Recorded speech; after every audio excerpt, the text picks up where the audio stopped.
और आइए बात करते हैं दाऊद पर बड़े खुलासे की। मुंबई धमाके के आज 25 साल पूरे हो गए। भारत का मोस्ट वांटेड डॉन और मुंबई धमाकों का मास्टरमाइंड दाऊद इब्राहिम अब तक गिरफ्तार नहीं हुआ है। एबीपी न्यूज आज दाऊद को लेकर बड़ा खुलासा करने वाला है।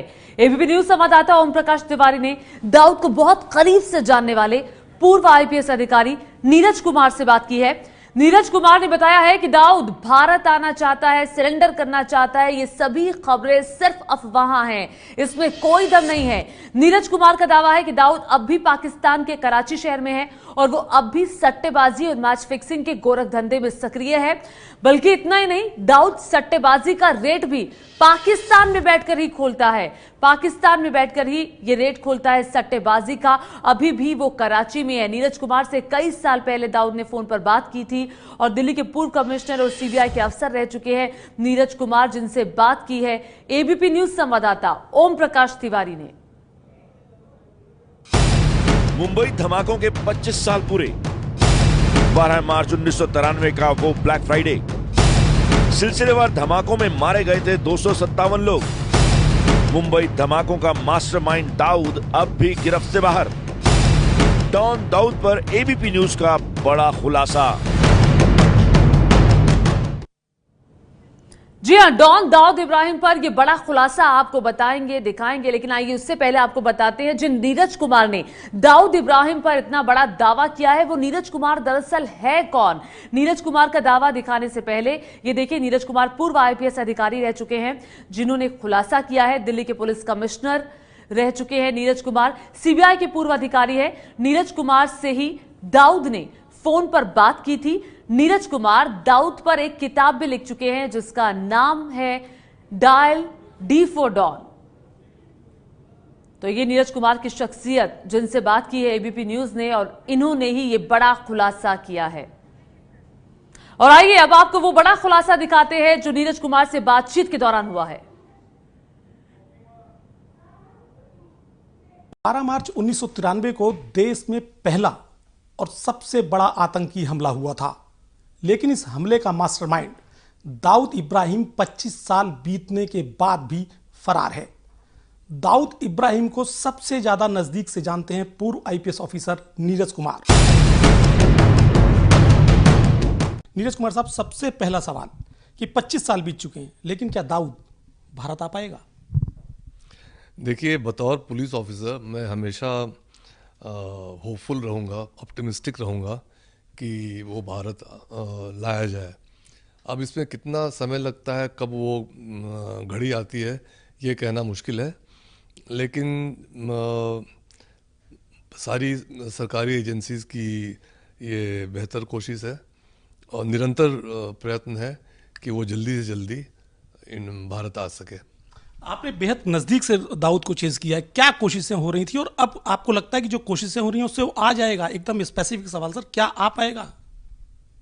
फिर मैं वही बात कहूँगा कि मुझे बहुत ज़्यादा डिटेल्स में जानकारी तो नहीं है, लेकिन इतना ज़रूर विश्वास है कि ये जितने प्रयत्न हो रहे हैं और होते रहे हैं, कभी न कभी वो साकार होंगे और उसको यहाँ कानून फेस करने के लिए हिंदुस्तान आना पड़ेगा। आपको क्या लगता है कहाँ कमी रह गई है? हमारी राजनीतिक इच्छा शक्ति में कमी है या जांच एजेंसियों की कमी है कि दाऊद नहीं आ पाया अब तक? न राजनीतिक इच्छा शक्ति की कमी है, ना प्रयत्नों की कमी है। ये ऐसा होता है कि इस किस्म के जो ऑपरेशंस होते हैं उन सब चीज़ों को एक बार क्लिक करना होता है। मुझे ये सौभाग्य रहा है कि ऐसे कुछ ऑपरेशंस मैंने पहले किए हैं, तो उसमें बहुत सारी चीज़ें एक साथ जब क्लिक होती है तभी सफलता प्राप्त होती है। तो मुझे पूरा विश्वास है कि जल्दी ये सारी चीज़ें एक साथ क्लिक करेंगी। Diplomatic effort, police effort, intelligence effort, कुछ अंडर कवर एफर्ट्स एट्सेट्रा, तो सब मिलजुल के उसको वापस लाया जाएगा। बतौर पुलिस ऑफिसर मैं हमेशा ये उम्मीद अपने जहन में कायम रखूँगा। दाऊद को लाने के लिए इसके पहले भी कई बार प्रयास किए गए और मोदी जी ने भी एक बार ये कहा कि दाऊद को लाने के लिए, दाऊद को लाना होगा तो हम प्रेस कॉन्फ्रेंस नहीं करेंगे। तो दाऊद को लाने के लिए आप ने जब तक दाऊद को चीज किया तब तक क्या प्रयास किए गए? उस समय जो रूटीन कार्रवाई होती है, इंटरपोल का रेड कॉर्नर नोटिस जारी हुआ, जब भी उसकी मूवमेंट होती थी हम लोग को जानकारी मिल जाती थी और हम लोग जो भरसक प्रयत्न हो सकते थे वो हम करते थे। बतौर एक बार वो पिलग्रिमेज पर कहीं गए थे, हमें सूचना मिल गई थी, हम लोगों ने कोशिश किया कि जहाँ वो गए थे वहाँ उनको रोका जाए और हैंडओवर किया जाए। उसका जो भाई है अनीस, वो तो पकड़ा भी गया था बहरीन में। हम लोग गए भी, लेकिन कुछ ऐसे हालात हुए कि बहरीन के अथॉरिटीज़ ने इंडियन अथॉरिटीज़ को नहीं दिया, उसको वापस दुबई भेज दिया और दुबई से वो फिर वापस पाकिस्तान चला गया। तो ऐसे बहुत सारे मोमेंट्स आए थे जब हम लोग काफ़ी नज़दीक थे। समय समय पर दाऊद के आने की अफवाहें उड़ती हैं और ये कहा जाता है कि दाऊद आने के लिए विलिंग है। आपको क्या लगता है, दाऊद आने के लिए वास्तव में विलिंग है या केवल अफवाहें उड़ाई जाती हैं? ये तो देखिए सिर्फ स्पेकुलेशन होगा, उसके दिमाग में क्या चल रहा है, क्या वो फैसला कर रहा है, ये कोई नहीं कह सकता। और ये तो सब जिसको कहते हैं काइट फ्लाइंग, वो काइट फ्लाइंग है कि वो आना चाहता है, उसके वकील ने कह दिया। उसके वकील की क्या क्रेडिबिलिटी है, उसकी भी क्या क्रेडिबिलिटी है, क्योंकि वो तो पता नहीं कब से कह रहा है कि साहब मैं आना चाहता हूँ, ये शर्त है वो शर्त है। अगर कोई आना चाहता है तो वो आ जाता है, कोई दिक्कत नहीं होती है। तो अभी तक वैसा कोई ठोस उसने प्रयत्न नहीं किया वापस आने के लिए। समय समय पर ये खबर आती है कि उसने ऐसा कहा वैसा कहा, उस पर कोई ख़ास इम्पोर्टेंस हम लोग को नहीं अटैच करना चाहिए। आपकी जानकारी के मुताबिक दाऊद कहाँ है? पाकिस्तान में है निश्चित तौर पर, और ज़्यादा समय वो कराची में रहता है। और उसकी सुरक्षा के लिए आईएसआई ने क्या इंतजाम किए हैं? मतलब दाऊद की सुरक्षा व्यवस्था किस तरह की है? इसके बारे में मुझे कोई जानकारी नहीं है, लेकिन जैसा आईएसआई जिन लोगों का इस्तेमाल करती है टेररिस्ट एक्टिविटीज़ में, तो वो लाजमी है कि वो उनको प्रोटेक्ट करेगा, क्योंकि आगे भी उसको कोई ना कोई काम करवाना पड़ता है।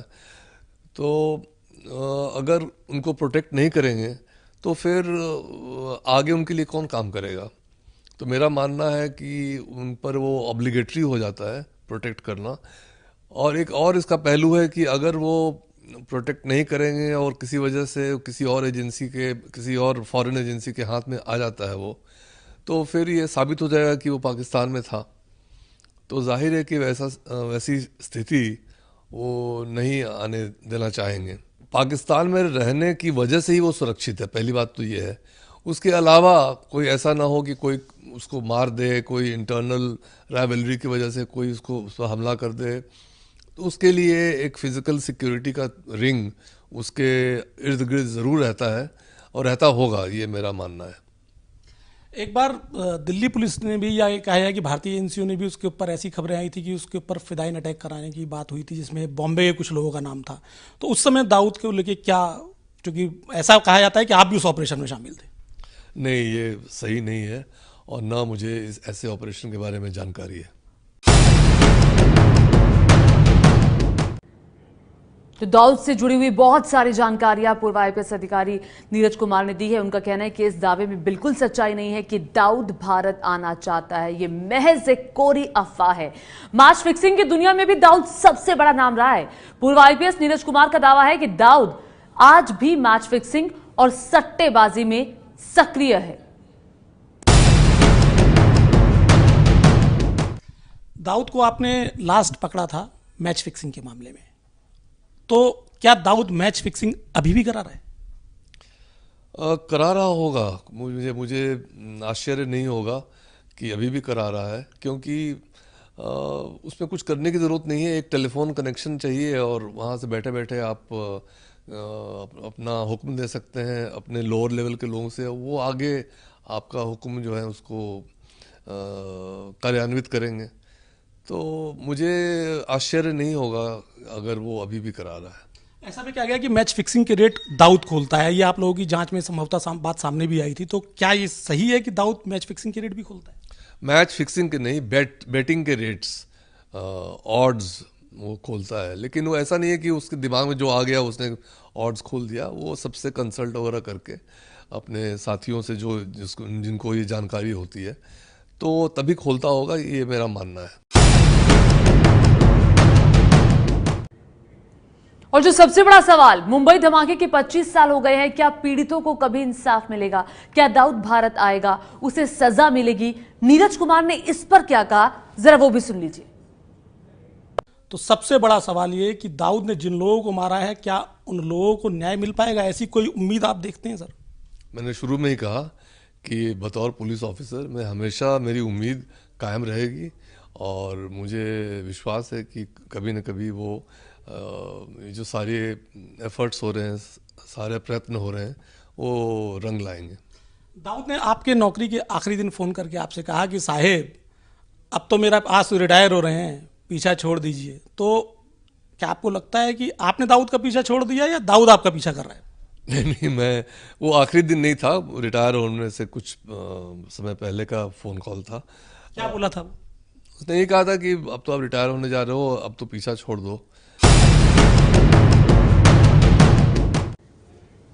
तो ये पूर्व आईपीएस नीरज कुमार, जिनसे खुद दाऊद ने फोन पर बात की थी और दाऊद से जुड़े ये बड़े खुलासे, और साथ साथ उन्होंने ये भी बात साफ की कि कोरी अफवाह की दाऊद को भी भारत आएगा। लेकिन मुंबई हमला क्या है? मुंबई में 12 मार्च 1993 को सिलसिलेवार बम धमाके हुए थे। बॉम्बे स्टॉक एक्सचेंज समेत 13 जगहों पर धमाके हुए और धमाकों में 257 लोग मारे गए थे, 700 से ज्यादा लोग घायल हुए थे। हमले का जो मुख्य आरोपी दाऊद इब्राहिम कासकर है और 25 साल बाद भी दाऊद को पकड़ा नहीं जा सका है। इस हमले के 25 साल बीत गए हैं और पाकिस्तान में छिप कर बैठा हुआ है दाऊद इब्राहिम, कराची शहर में है।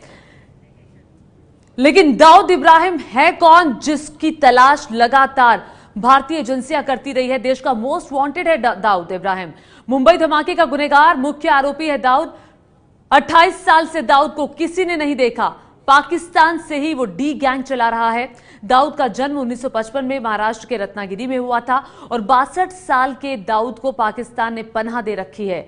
मुंबई में दाऊद अंडरवर्ल्ड का डॉन बना। 80 के दशक के आखिर में मुंबई से भागा था दाऊद। 1993 के मुंबई धमाके में दाऊद ने बारूद और हथियार दिए। दाऊद का संबंध कई आतंकवादियों से है। पाकिस्तानी खुफिया एजेंसी आईएसआई के इशारों पर चलता है दाऊद, और पाकिस्तान दाऊद के अपने यहां होने से लगातार इनकार करता रहा है। किस तरह से पाकिस्तान झूठ बोलता रहा है, इसका कई बार खुलासा हुआ है। पाकिस्तान के कराची शहर में छिप कर बैठा हुआ है दाऊद इब्राहिम।